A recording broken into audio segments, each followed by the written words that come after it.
Hello students, हम पढ़ रहे हैं chapter periodic classification of elements, तत्वों का आवर्त वर्गीकरण। अभी तक हम डॉवेराइना, न्यूलैंड्स और मेंडलीव द्वारा बनाई गई आवर्त सारणियों का अध्ययन कर चुके हैं। हमने देखा कि सभी वैज्ञानिकों ने किसी तत्व के परमाणु द्रव्यमान यानी एटॉमिक मास को आधार मानकर पीरियोडिक टेबल बनाए।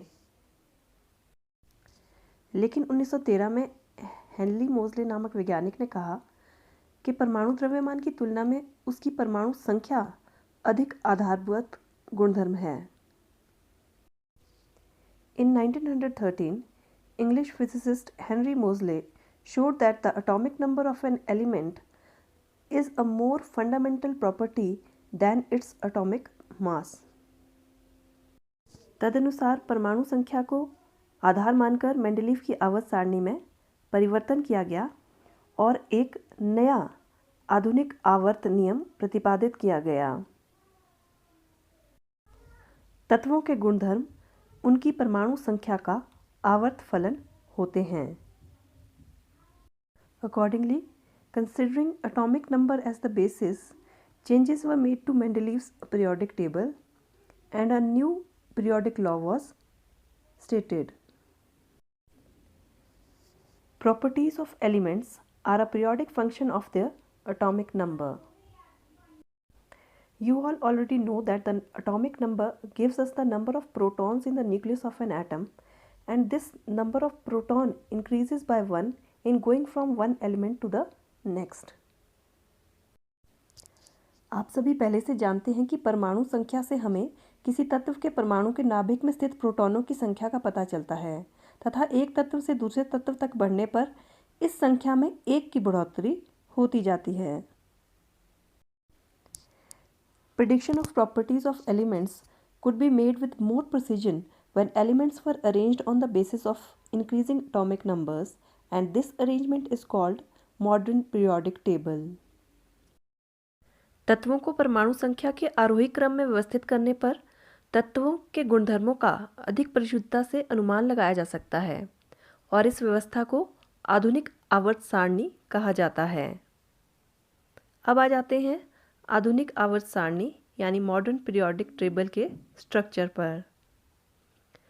इसमें 18 ऊर्ध्व स्तंभ यानी वर्टिकल कॉलम्स पाए जाते हैं, जिन्हें हम ग्रुप्स या समूह भी कहते हैं,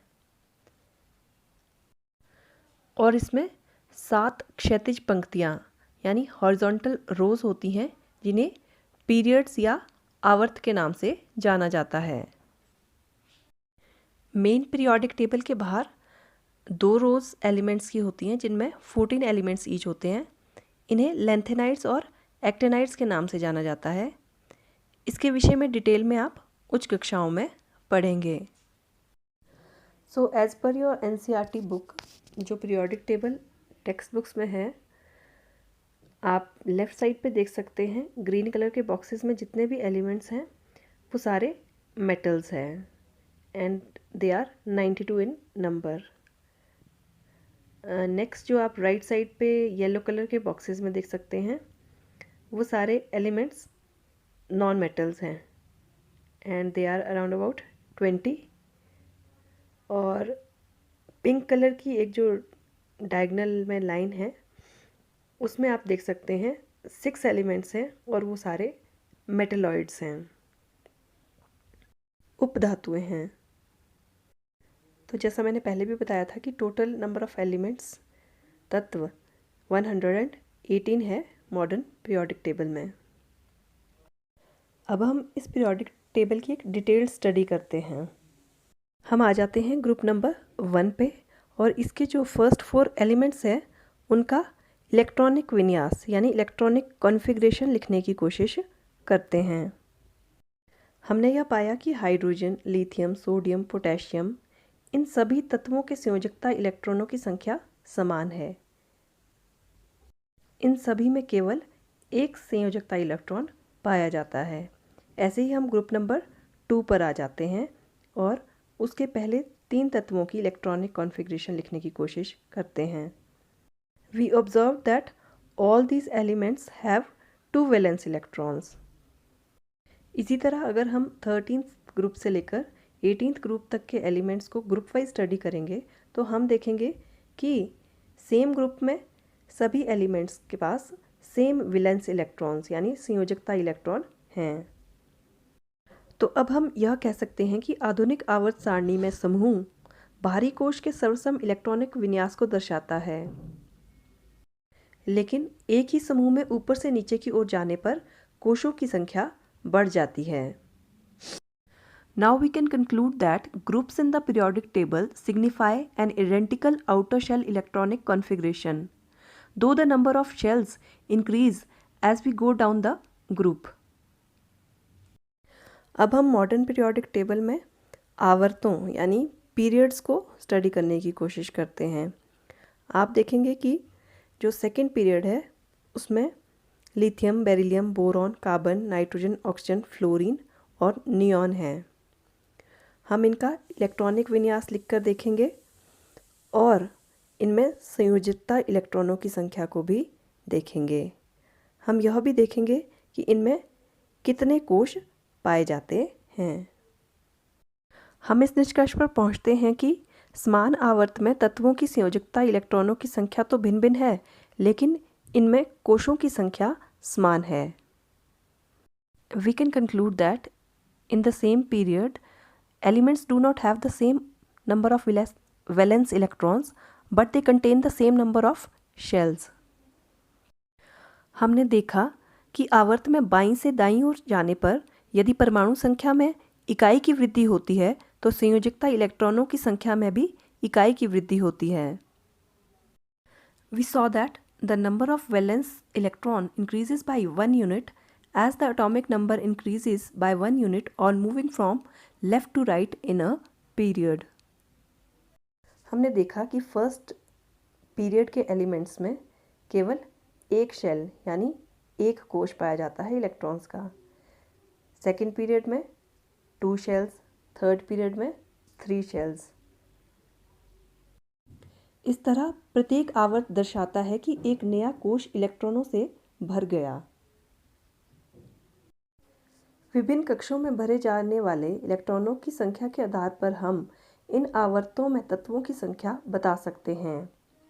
आप जानते हैं कि किसी कोश में इलेक्ट्रॉनों की अधिकतम संख्या एक सूत्र 2n² पर निर्भर करती है, जहां n नाभिक से नियत कोश की संख्या को दर्शाता है।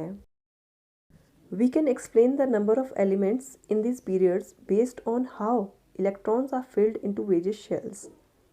Recall that maximum number of electrons that can be accomplished in a shell depends on the formula 2n², where n is the number of given shell from the nucleus.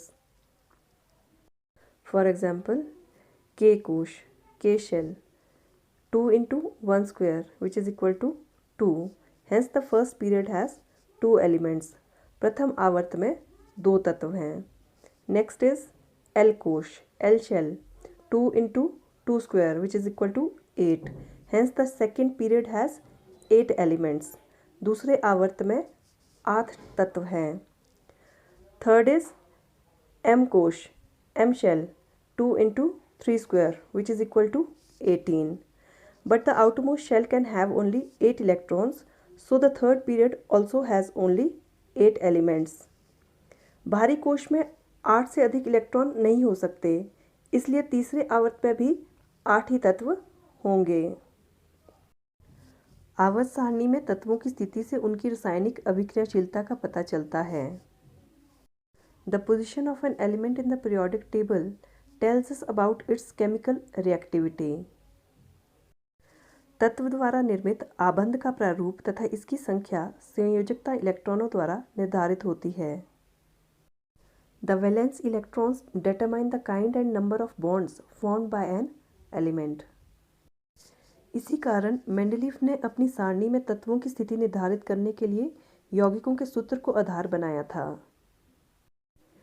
This is why Mendeleev's choice of formulae of compounds as the basis for deciding the position of an element in his table was a good one.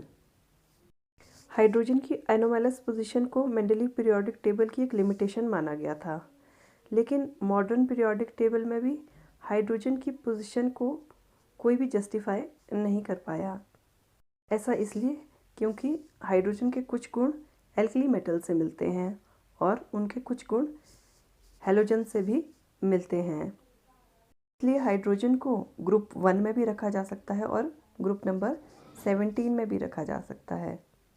They both positions are equally good, पर फिर भी hydrogen को group number 1 पे ही लिया जाता है। Students, आज के लिए बस इतना ही। नेक्स्ट वीडियो में हम मॉडर्न पीरियोडिक टेबल को कंटिन्यू करेंगे।